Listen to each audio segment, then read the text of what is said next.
So let's think about cake painting. Where do we begin when we do this? And I think the easiest thing to do is gain inspiration.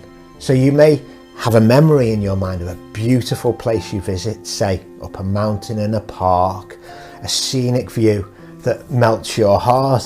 And obviously you can close your eyes and think about that and create as you're feeling onto your cake surface. If you're doing a floral idea, as we're going to do today, you may want to draw inspiration, say from a book, or you may wish to get inspired watching a beautiful relaxation video with calming and soothing music, or admiring the beauty of fresh flowers. So as you can see, it's all about the mood that helps you with your creativity.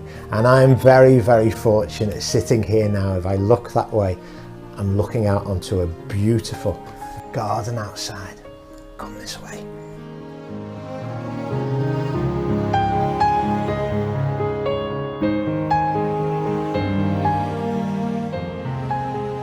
And this is the place I arrive at.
So this is my chill out zone, a beautiful place to relax and a place to gain inspiration for cake painting.